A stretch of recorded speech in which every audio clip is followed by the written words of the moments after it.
supply chain forecast put on by the SBCC and KCMA. I'm not Rosemary. I'm Jeff Gulledge. My wife obviously used my computer in the past couple of days for a Zoom call and changed her name. So forgive me for getting it back. But if you're in on the last one, we talked about panel products, and today we are going to be talking about accessories and finished materials, supply chain forecast, and possible issues that we're seeing in those supply chains. I want to thank James Bray, James Bray with Akzo, David No with Rev-A-Shelf, Gary LeBlanc with Richelieu, and Dan Tripp with Häfele. They're going to be our presenters today. Thank you guys for setting aside time and sharing this information with us. During the webinar, if you have questions, you can just submit them to Mike Metz through the chat box. At the end, whatever time we have left, he'll go through any questions that we may have. Before we get started, I want to remind everybody to put yourself on mute if you haven't already. I'm going to run through the antitrust statement right quick just to say what we are and are not allowed to talk about, and then we'll get going. So just a reminder, KCMA antitrust says that we will not be talking about any individual companies' prices, price changes, price differentials. They may hit on vague or general pricing issues, but nothing individual. No industry pricing policies, price levels, no individual companies' design, production, distribution, marketing of particular products. So we'll steer clear of all the specifics and just stay vague and general to meet our antitrust guidelines. So with that said, I'll turn it over to you, James, and we'll get started. Thanks. Thank you, Jeff, and thank you to the KCMA for putting these events on. I think they're great for our industry. Jeff, thumbs up if you hear me. Perfect, thank you. I'm James Bray. I'm the North America Sales Manager for AkzoNobel, responsible for our cabinet segment. And a quick intro on Akzo, who we are. We're a Dutch company. We've been making paint and coatings since 1792. We're in many different businesses. They're listed there. A couple are marine and powder coatings and packaging coatings. And I'm part of the wood finishes and adhesives group. We have 5 dedicated wood coating sites here in North America. I'm located in Roanoke, Virginia, which is our global cabinet center of excellence.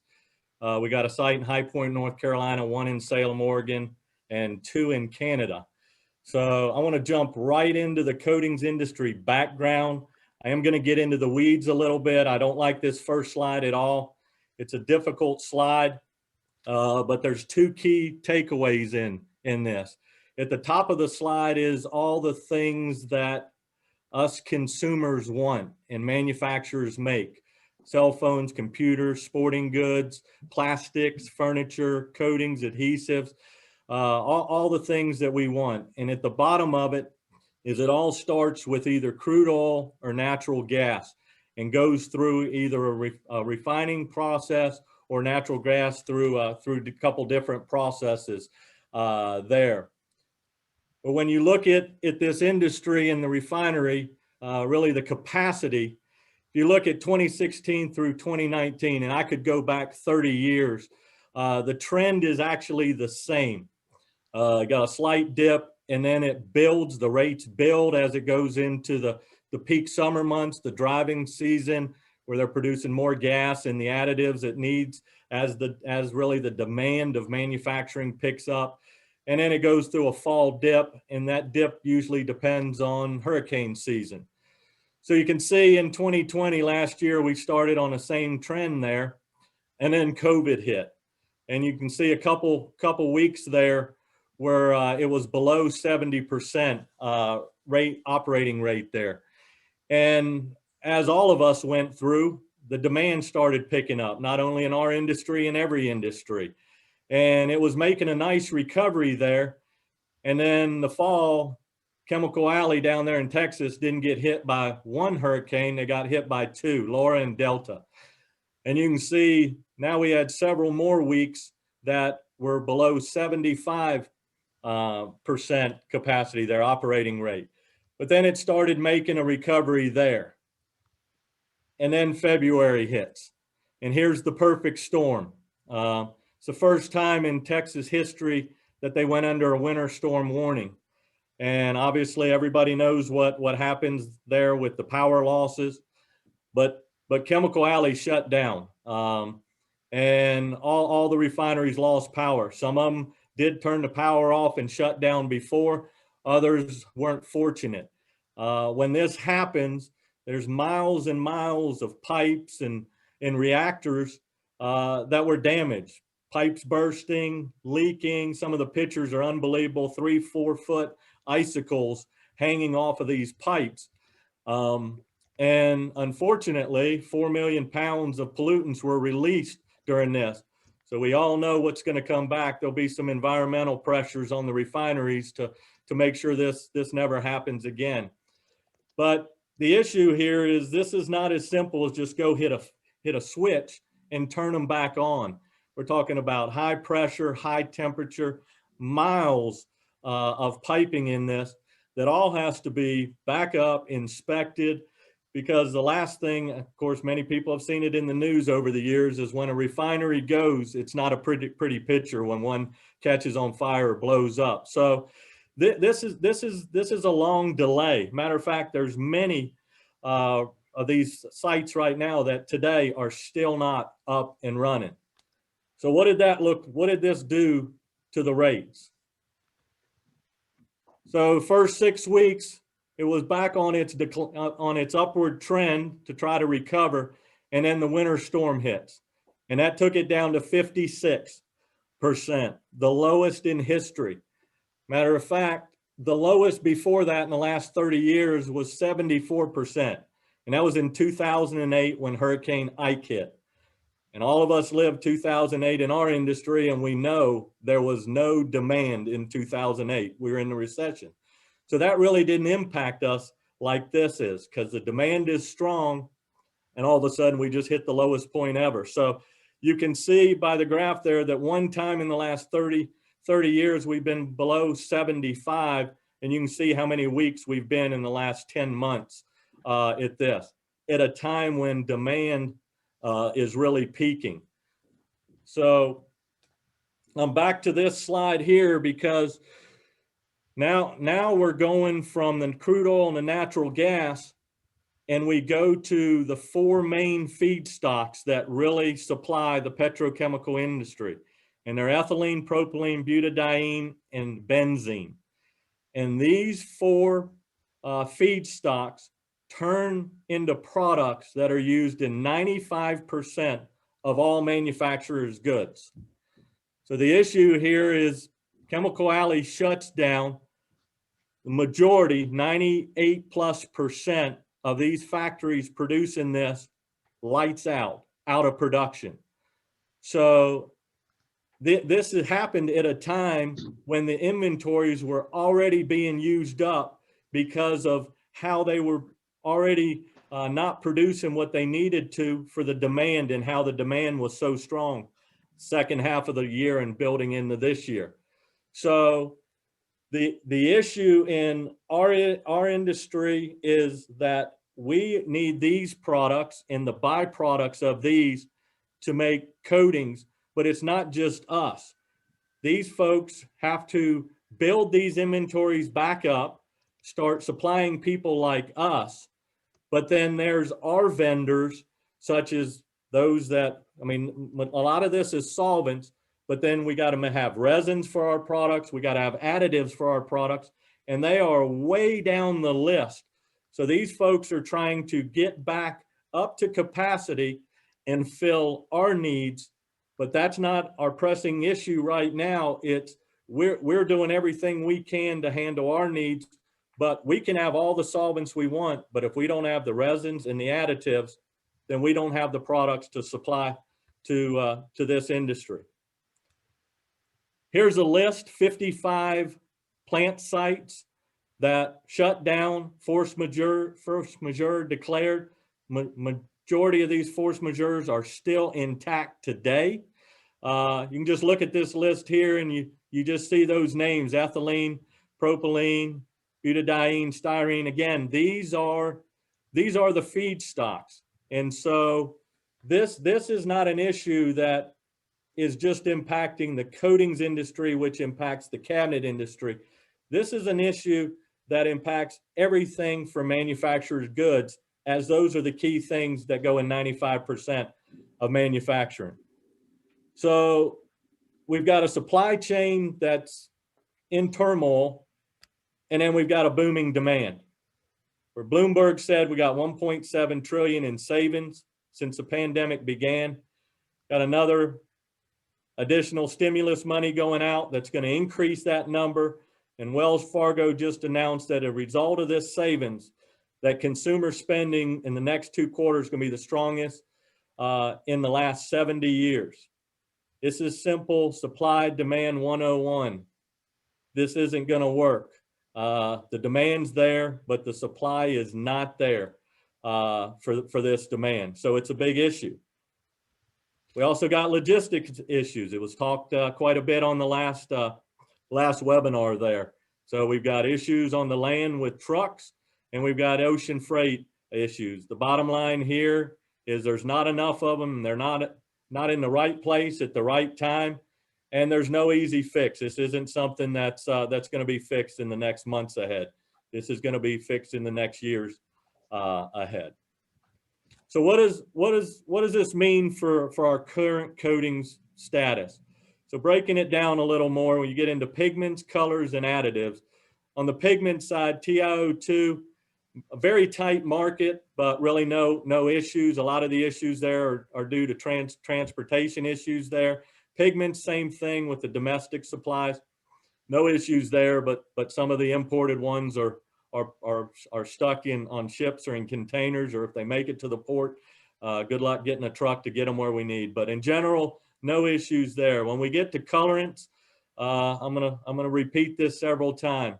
It's an issue out there. Some of the suppliers are struggling to get the raw materials they need to make their colorants, and it's all due to how far down the chain are to when they're going to get their supplies, because of how strong the demand is up the chain that's needing those materials. Additives, same thing. They're struggling to get the raw materials to make their products. And then we got a Morton salt syndrome there. When it rains, it pours. During the height of this, one of the largest additive suppliers in the world had a cyber attack that put them on their knees for sure. When we get to solvents and resins, they're very tight in the market. Butyl acetate, acetone, PM acetate. Anybody out there buying solvents knows the issue there. It's going to be tight for a while. Yeah, some can be found out there, but it's definitely priced like liquid gold right now. Resins, same story there. There's certainly issues out there with them getting the solvents that they need to make these resins. Their backlogs are just growing because of the demand. You've got some monomers out there that are backflowing in the market, but hey, let's don't use trucks. Let's go to the rail cars to get them moving. Now we got an issue with some rail car congestion going out there.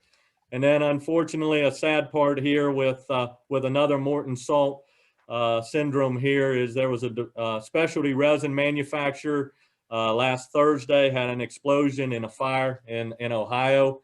Unfortunately, one casualty there and several injuries. But again, something that the industry we can't afford to have right now.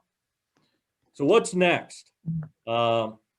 This market with all these raw materials, and for our coatings market, this isn't going away in weeks. Matter of fact, there's several of the raw material suppliers that have told us that due to the demands of what are needed in the coatings industry, that they're going to be sold out in 2021. And it's about filling the backlog that's there, and then the recovering of the demand that's out there right now. Not a pretty picture. So partnerships are paramount for sure. Communication, it's tough. This is not a problem that's really looked at day to day. This is actually an hour by hour and a minute by minute. So we can communicate with customers and tell you one thing one day, and the next day it's totally different. But the key is communication. I'd also urge everybody to look at contingency planning. It's one of the things that we do a lot. Proud of having 5 sites in North America, knowing if something happened to one of our sites, we can go and make products for our customers at our other sites. And I didn't touch one thing on this presentation about labor, because that is a whole nother topic in itself. But nobody can count on getting and keeping people right now. So certainly now in the way of the future is technology investments. We're proud of going through that ourselves right now. We got a $55 million investment in our High Point operation. And the majority of that is about technology, where we can reduce headcount for what our demands needed. So our focus right now is solely on security of supply and making products for what our customers need now. So the days of getting an order for 200 gallons of something, making 400 gallons because we'll need to ship that same product in a week or 2 weeks or 3 weeks. We can't do that now because we cannot afford to have those raw materials sitting on the floor waiting on an order. We're treating these raw materials like liquid gold, and we're making only what the orders say, and just trying to get by. So not a pleasant message at all. Also got in the weeds there a little bit, but thought it was important to really show what's going on in the industry. But in the petrochemical industry, it's not just us, it's every industry out there is feeling the same thing. So thank you to KCMA. I've put my name, email address, and phone number out there. If anybody wants to contact me, I'll be glad to talk to anybody about this, or see me next week. Can't wait to see everybody in Ponte Vedra. So with that, I will stop sharing and turn it over to David Rev-A-Shelf.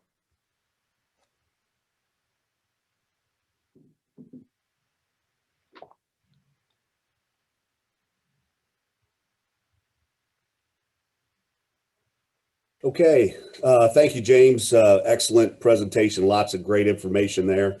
And thanks to all the attendees today. Appreciate you all taking the time, and hopefully we can pass on some good information to you. I'm going to give you some general observations about what we see here at Rev-A-Shelf.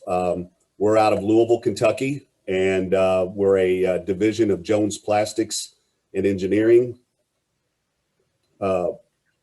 Division of Jones Plastics and Engineering, and which is a custom injection molding company, primarily does business with General Electric, Whirlpool, IBM, Lexmark, those type of large companies for their plastic molding.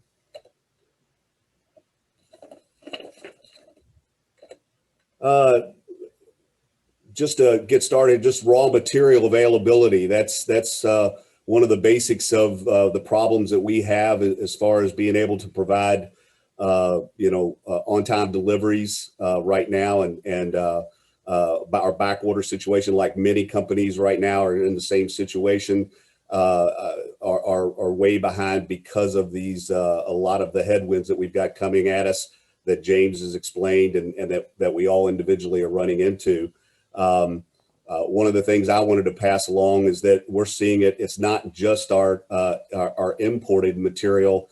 It's also our domestic supply of material, which has been a little surprising. We have been trying for a number of years, especially the last couple, like many companies within our industry, to move some manufacturing back domestically, or at least closer to home. And we're having some of the same problems there. We're having companies that not only are having their own raw material supply issues in order to make their goods that we buy from them, but we also are seeing a lot of them having some financial problems, as well as labor problems and everything else. So we're having both domestic and import supply issues that are kind of complicating the whole thing. With Rev-A-Shelf, a good portion of our product line is the traditional Lazy Susans, and a lot of our waste containers are made out of polymer. Obviously, as a company, and I guess as an industry, the accessory market, has wood, polymer, steel, pretty much all the raw materials that are problematic right now. But plastic in particular, the force majeure that's been discussed in James' presentation, has caused a problem. Polypropylene is one of our primary materials, And it right now is the lowest inventory level since 1974, which obviously doesn't work well when you have one of the highest demands in the market right now. So those are some of the things that we're running into problems. So it's both supply and cost of material that are problematic for trying to run our business right now. Delivery and logistics issues. Asian containers, I think that's been brought up, and a lot of you all are aware of what's going on, but it's the whole supply chain at every level right now that's a problem. The positioning of both the ships and the containers are not in the right place. So it's difficult for manufacturers in various parts of the world to get the containers, to load material, to get it on its way to us. And then you have the problems with the vessels being in the right position.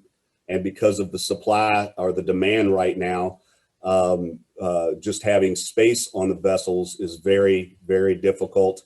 And right now, well, up until this point, it's been primarily the Asian countries and that part of the world that's been having some of the worst problems. We are being told that we should expect that this summer and into later in the year that Europe may have some of the same issues. And at least in our experience, we've not had a lot of problems yet in getting material from Europe. So it's just another one of these things that we have to watch and try to stay ahead of. But we probably will see some things get a little worse before they get better. Communication issues. The communication issues with our vendors has been problematic. I think it's the same throughout the industry.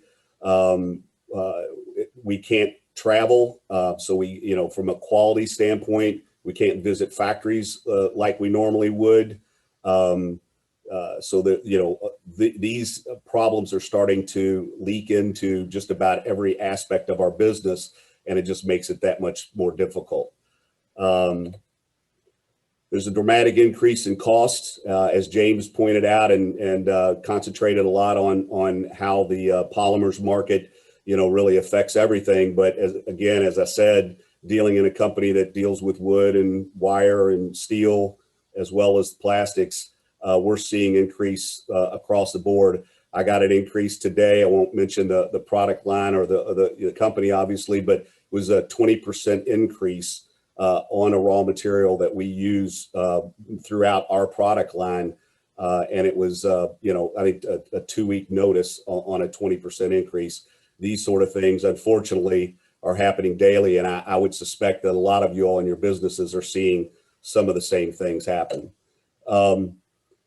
Lead time. As I mentioned, the limited container and vessel space is a problem, and that is ongoing. We are being told by the companies that we work with, and we're trying to work with multiples, that is going to get worse before it gets better. I think James also alluded to that. And they expect that to be throughout the summer, if not through the end of the year. The lack of visibility and estimated times of delivery is also a problem. You obviously know when containers get loaded, but because they get held up at the ports and just about every form of transportation that's available to all of us, whether it's rail or truck, is not very dependable right now. And again, the communication of what's available, when you can get it, where it is at any point in time, is really the worst that it's ever been. And in the 38 years that I've been at Rev-A-Shelf, there's been nothing like it. And so that part of the lack of communication makes it really difficult for us to run our business. Let's see. We've had a full year of understaffing from labor issues. The ability to have or the availability of labor in our markets has been, very difficult. The city of Louisville itself is at about 3.9% unemployment right now, and I think a lot of markets around the country are in the same position. We've tried everything. I had hoped to maybe pass along to you all some good ideas, but I think just about everything that's been tried by any company, we've done that. We've bought billboards. One of the most successful things we've done is actually had our current employees bring in friends and family, and we pay them a little bonus for bringing extra people in. That's been very beneficial. But other than that, you know, we happen to be in a market, as I mentioned, with 3.9%. We also have large companies that are in warehousing and distribution. We're the home of UPS International Air Freight, and we also have FedEx, and we have the Amazon warehouse here, like a lot of communities around the country. So just getting the staffing is difficult. The staffing that we do have, we're very concerned, as I'm sure a lot of businesses on this call are, that we're working our people because of the increase in business that we have and the lack of staffing. We're working them almost every weekend. In the last 50 weeks, we've only missed 7 Saturdays, and we've extended, you know, into 3 full shifts just to try to be able to staff it with people that are available at those times. So it's both costly and physically draining. And again, you know, our business is staying strong, and these things don't seem like they're going to let up.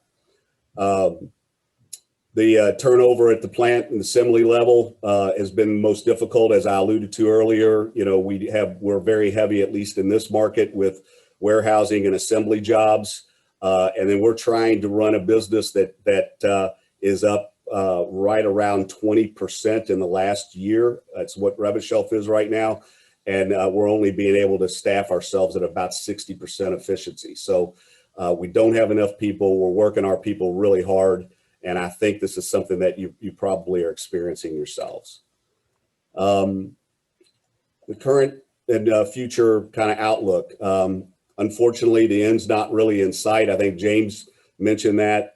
Just about everybody we work with and talk to is trying to be very cautious and letting us know that the problems that we're having are probably going to be like they are or worse for the summer at least, and it could go into the remainder of the year. That's not what anybody wants to hear, and certainly that's not what we want to be dealing with, but it's a reality. Inflation, I'm not an economist, but you know, I think that's really the only thing that we're really concerned about right now. I think our industry and our feeling is, as a company, that we're going to be really busy this year and all of next, at least, and probably into 2023. I think everybody could probably plan on that being, you know, pretty good business within our industry. But you know, there's some things when you're printing money and getting involved in some of the things that the stimulus that's happening right now. There's got to be a negative effect sometime in the future. That's the way we're looking at it as a business, and trying to keep our eyes toward kind of the markers that are out there that'll show us that things are kind of changing for us. Once again, I want to thank you for the time today. I do want to leave on a positive note. I always try to do that.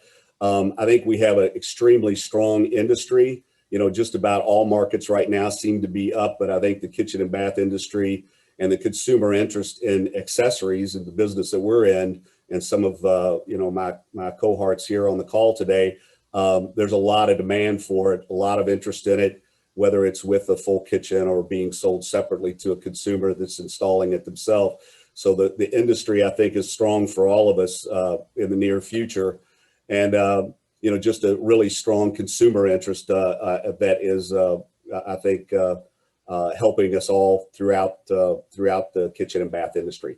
Thank you for your time, and I'll pass it along now to, let's see, I'm not sure who's next. I think it's Gary.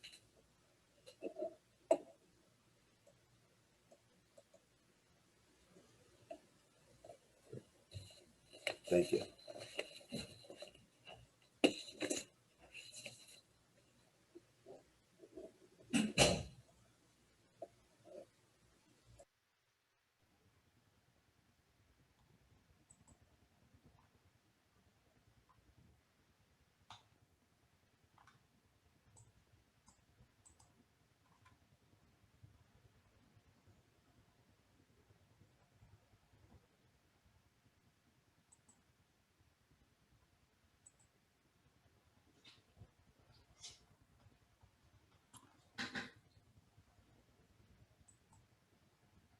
And do I still have the side screen on here, gentlemen?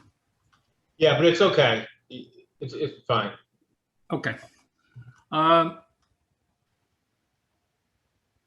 hello, everyone. I'm Gary LeBlanc here from Richelieu Hardware. Richelieu is in the distribution business.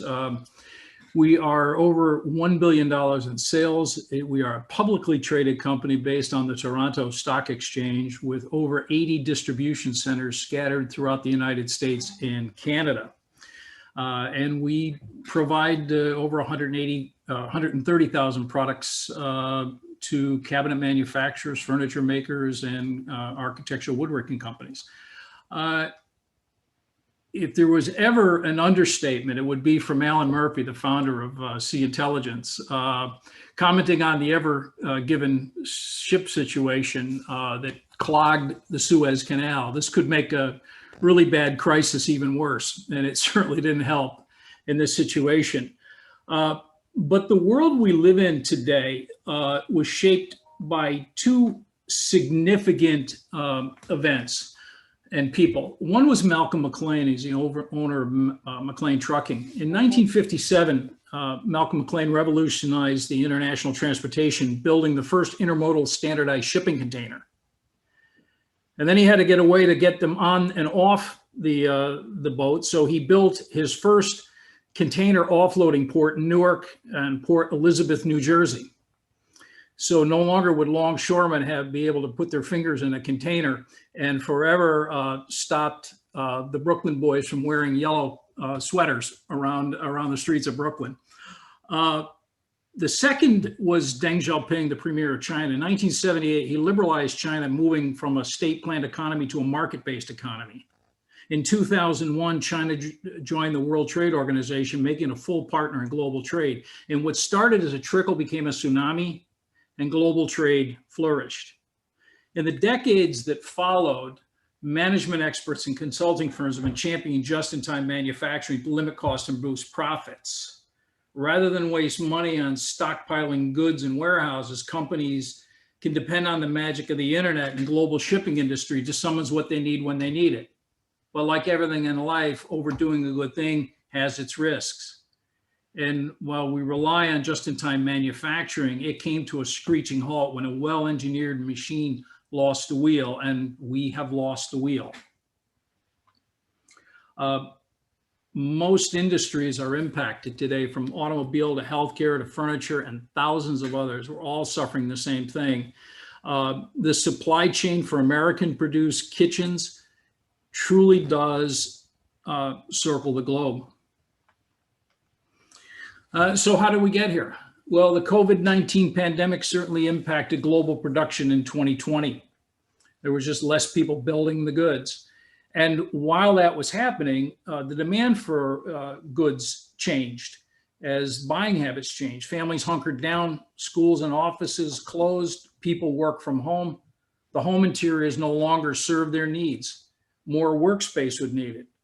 And people had started to invest in their homes, and or that spending is buoyed by low interest rates, and people aren't taking the usual vacations. So they've got that money set aside and they're putting it into their homes. So with reduced manpower and increased demand, we have got the perfect storm. And global shipping is well over capacity to deal with the issues. The others have talked about this already. Ships are not where they need to be. Ports are jammed based on volume and capacity. Not only is getting the ships into the harbor a problem, because there's a backlog of them unloading ships, getting the containers away from the port, there's a shortage of truckers. Why is there a shortage of truckers? Because young people don't want to become truck drivers and the older ones are retiring. So you've got a problem there as well. Ships are bypassing ports due to unloading backups. So they're skipping Savannah and going to Jacksonville. And of course, the material that's based in Jacksonville or based in Savannah that's supposed to be shipped out, their ship isn't there. And so that creates even more backlog at the ports. So you've got not enough ships to be able to take the containers out. You've got a shortage of actual shipping containers themselves in various ports around the world. Of course, we're talking about the tractor trailer drivers and retirements due to COVID-19 of being able to move these things. So it is, as others have said, a mess. Costs are up. Year over year, costs of cold rolled steel are up 14.5%. Zinc, which goes into the die cast poles, up 35%. Aluminum, which goes into drawer slides, up 25%. Stainless steel is up 18%. Nickel, which is used for plating, up 32%. Cost of melamine up 22%. Crude oil is up 19%. The US and Euro exchange rate is up 9%. The yuan, the Chinese renminbi, is up 9% all year over year. The euro foreign exchange rate up 9.5%, and freight costs are up anywhere between 20 and 30%. Shipping companies are just tearing up their contracts. Right now, in many markets, it's just simply bidding. You want a container, you want space, you have to pay more. Normally around the holiday season, we see a surge in prices going into the holiday as the demand rises for shipment for Christmas. It's continued. The demand for exercise bikes, medical equipment, medical garb, all have gone up. Stanley Furniture just announced that they suspended operations because they can't get material from Vietnam. So they've closed indefinitely here in North Carolina. MDF is in short supply, and it shows no signs of easing, at least until the first quarter of next year. Plywood is in short supply. Maple is in short supply. In cases, the suppliers are not taking on any new clients. There was a cutback of logging at the beginning of last year, partially due to COVID, partially due to anticipation of the market going down. And in fact, it just went the other way. It just went up. So again, we're dealing with shortages of supply. So what do we do about this? Well, the most important thing is to stay flexible and to be able to seek alternatives. We've had clients that have not been able to get the exact combination they're looking for, but in talking with us, we usually can find a readily available substitute, or we can give you, if we have a good information on when material is coming in, we can give you a reasonably good idea about when you'll be able to receive that good. So again, keeping the lines of communication open. I spend a great deal of my day just trying to find things for people. And prices are not looking to come down, and the price increases are not over. I was calculating just the other day higher cost from a supplier, and I wouldn't even finish through my calculation. We got another price increase on top of it. So this is not showing any signs of abating. And then from your standpoint, I know that lead times are exploding, especially when you can't get MDF to paint. It creates a problem. But what lines can you ship? That not every product has the same lead time. Not every product is handcuffed. So what can you ship for those clients that can't wait 14 weeks? And there are products that you can choose to use. You may have to look at them and promote them differently if you want to move kitchens out in a quicker or shorter period of time than exists today. And the big question is, when does it end? As the others have said, I don't know. I wish I had an answer for that.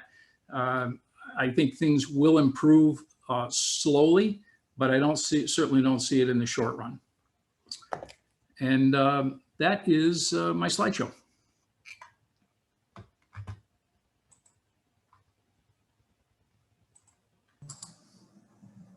So Daniel, I'll turn it over to you. All right, well, thank you, Gary.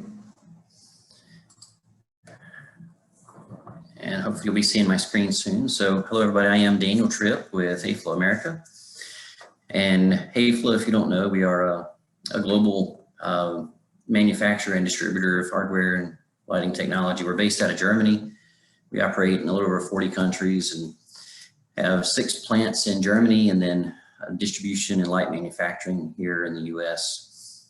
So, yeah, I think already you've heard enough good news for today. And so I'll try not to give you too much more of this sort of thing, but it really is the case. And so I'm going to share with you, we actually had an internal presentation across the Häfele Worldwide group the other day, and I'm actually just going to show you 3 slides because pretty much the same things have already been shared. And this is when we're talking about this challenge globally, internally, these are the actual slides we were sharing. So it's just trying to be as open and transparent as possible here. You know, no big surprise. You know, the demand has really taken off. And, you know, the challenge, like for everybody, you know, last year when the downturn hit and when everybody was in really a tight lockdown, a lot of the plants were either shut down or at a very reduced capacity for a little bit.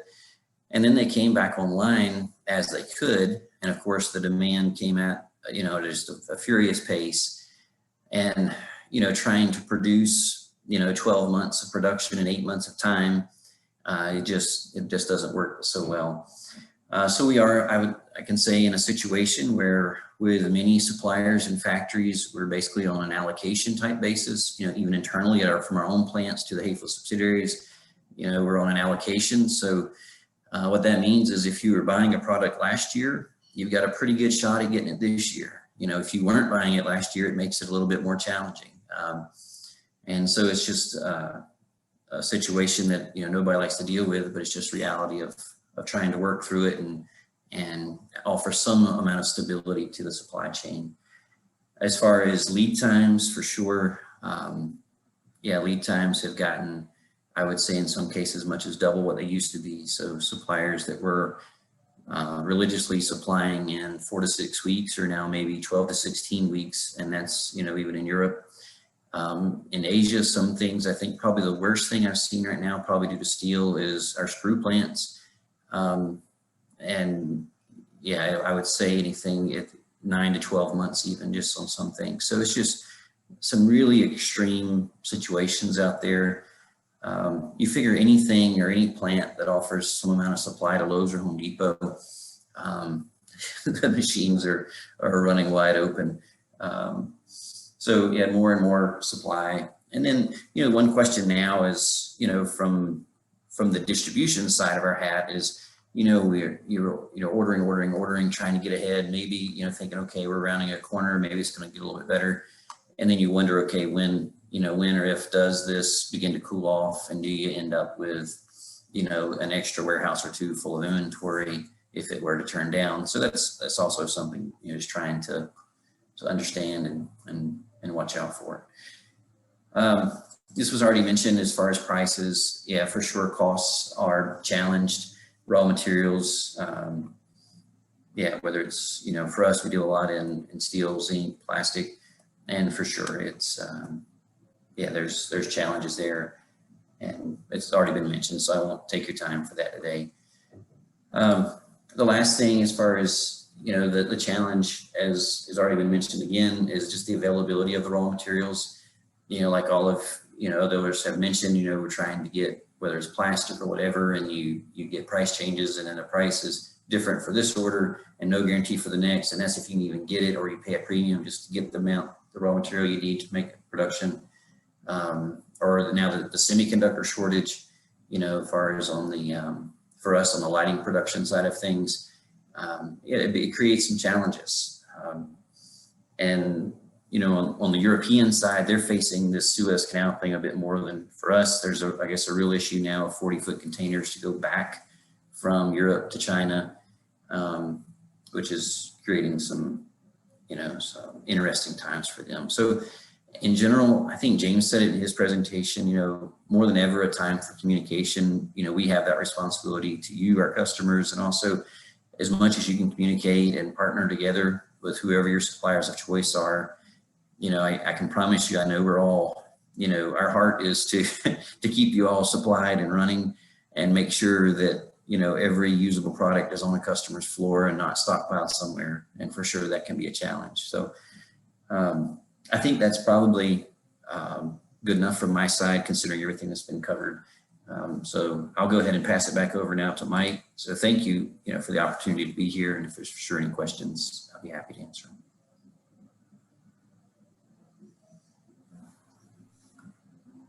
All right, thank you guys. That was fantastic.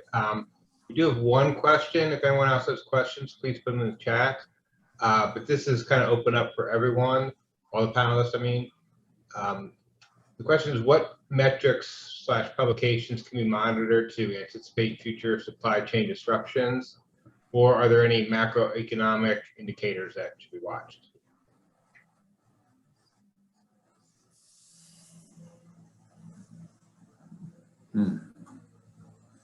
I'll tackle that by checking with our supply chain folks to see what publications they're following, and then I'll send that back through you, Mike, so you can publish it as a resource.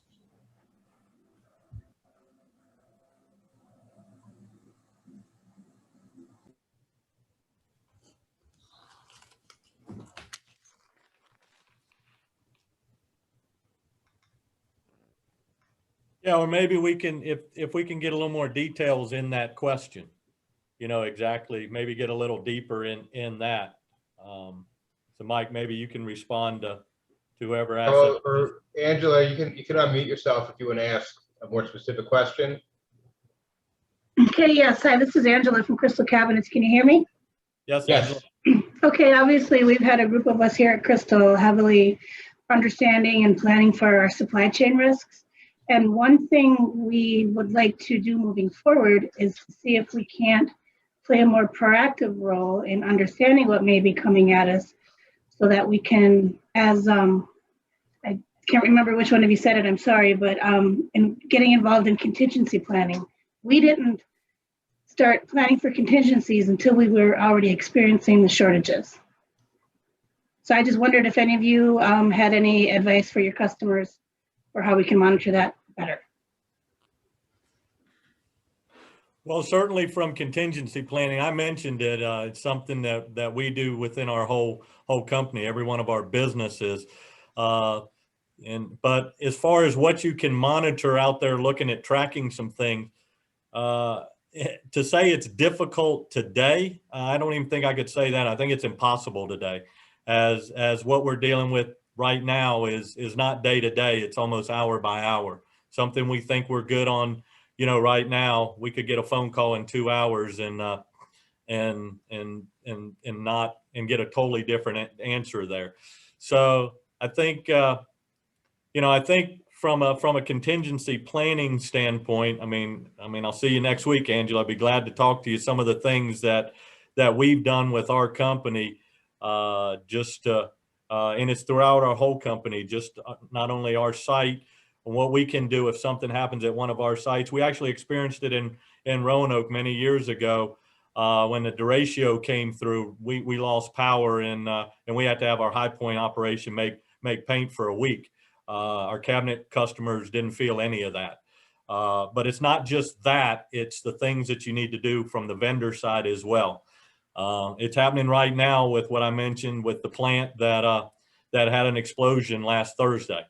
I mean, there's a lot of scrambling going on right now because that was a family-owned single-site business. And if you didn't have contingency planning and you were buying a product from just that plant, there's a lot of scrambling going on right now. So it's in many aspects of the business that you've got to look at contingency planning. Thank you, James. Yes, ma'am. And Gary, I look forward to hearing about your publications as well. Thank you. You got it. Thanks, Angela.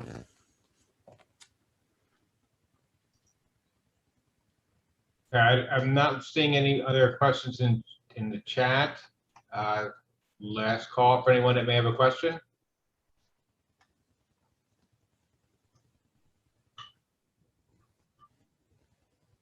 Okay. All right. Since we do have a couple minutes, if is there anyone that had on the panel that spoke earlier that want to circle back, or anyone want to comment of you guys on other things that have been said? I would maybe just mention, kind of towards Angela's question, and it would just encourage all of you, whatever the answers are you're getting, I'm sure it's the case for all the companies on here. Make sure you're reaching out to your contacts and talking about ideas and possible solutions. And and as well as any information you can share as far as the demand you see coming from your side, whether you place your orders earlier or give forecasts or anything you can do that maybe in the past you didn't have to do and maybe you feel like maybe you shouldn't have to do. Any information or way you can work together with your vendor partners. I know we all, appreciate it and we'll do our very best with that information to make the situation as good as we can, even though obviously not as complete. So just think more information than you probably had to share in the past, a little sooner than you had to share in the past. And I say stay flexible, because you may not be able to find the exact SKU you're looking for, but there may be a substitute that would work. I know that I've made recommendations to more than one client that they may have to go back out to the field and do a retrofit to get the exact item that a customer wants, but it's that or hold up a kitchen. We're all wrestling with the same problems, and that is to try to find exactly what you want when you want it. That's just today, that's may not be possible.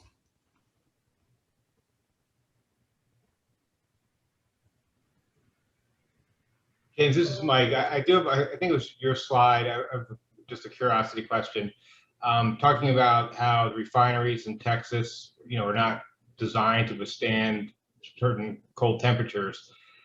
Given the way that, whether you want to call it global warming or whatever, but the weather fluctuations and the severe weather in other places, is that something they're looking forward to doing in the future? Well, they just had the quote 100-year storm. So It happens every 10 years now. Yeah. So I don't know. We'll see what they're going to do. I mean, they've proven that they've built to withstand and be able to come back from hurricanes. But freezing temperatures is a whole nother story here. So I mean, these plants they're so spread out, like I keep saying, miles and miles of piping going every which way. How you keep that from not being affected by weather, especially when the power goes out. I mean, that was the big issue there, obviously, losing power, and we've all seen the pictures and heard the stories there, the windmills freezing. So some of the alternative technologies there failed as well. So I don't think that's forefront on their thoughts right now. It's getting these back to capacity. And the problem right now is just getting them back to capacity isn't good enough. I mean, it's an industry that's worked in the 85–95% capacity range.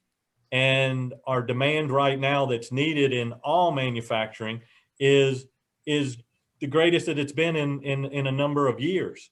So just getting back to that 85–95% just keeps us status quo, but there's no inventory. They've almost got to get to the 95 and 100% and stay there for a while just to get these backlogs, taken care of, and then building some inventory. So that's the focus right now. The concern is how fast they do it and at what risk they do it, because it's definitely a dangerous, plants down there are not the safest environment because of the pressures and the heat. So time will tell on that, Mike. Okay. Great, thank you. And we have just a couple other questions. This is, I guess, we'll choose a two-parter. What did the plant from Ohio manufacture? And this is from the same person. How does the Keystone Pipeline stoppage affect petroleum industries? Well, the plant in Columbus, Ohio, it was actually 3 different manufacturers there owned by the same company. It was one of the businesses there was called Majestic Paint. Another of the business was Majestic Industrial Coatings. So they were a deco plant. They were an industrial coatings plant in the area, and then it was a resin plant, a polymer plant, and that's the part of the plant that blew up. So that's the part of that supplied product to many different industries.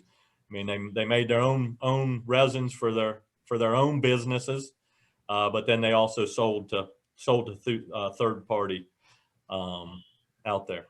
the pipeline is just a matter of crude oil, getting crude oil down to Texas, and you just got to find other ways. That was just going to keep the price of crude oil, you know, down. And I think it was Gary's slide that had what crude oil's done in the recent months there. So that stoppage is just gonna increase the price of crude. You just got to bring it in from a different place, a different way. Mike, I would just add that, you know, from our plastics group, there has been some discussion about the dependency on the location of so much of the polymers that we're talking about being down in Texas. But I agree with James. Right now, they're in a mode where they're just trying to get back running to capacity, get materials, get the pipeline filled, and that sort of thing. But there is discussion about what other regions could this manufacturing be moved to, or at least to not make it so dependent on one area, you know, because aside from the freezing, the hurricanes now have been happening at least with a little more regularity than they had been in the past. And so, you know, they found to be exposed to that, and it's going to happen again in the future. So, you know, that remains to be seen, but I think there's already discussions about where that could be moved. It's, you know, there's obviously environmental issues there, so it can't just be moved anywhere. There's, you know, places that are more receptive than others. There's places that are better suited to that type of manufacturing. But I think in the long term, there's definitely going to have to be some diversification of where that's manufactured.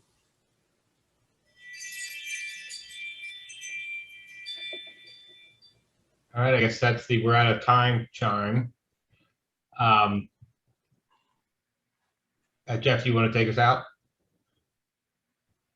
Sure. I just want to thanks again to each of you. I know it takes time to prepare for these things and put this information together, but it really helps us as manufacturers and partners with each of y'all to prepare for what lies ahead. We're in somewhat uncharted territory here in my time in the industry that started in '97. So, but I look forward to seeing everybody's going to be there next week down in Ponte Vedra, and hope we can get together. And thanks again. We'll be in touch with everyone on the call. You'll see an email in the future about what our next in the no form will be in a couple of months. Thanks for your time. Thank you, Jeff. Thank you, everyone. Thanks for tuning in. Thank you.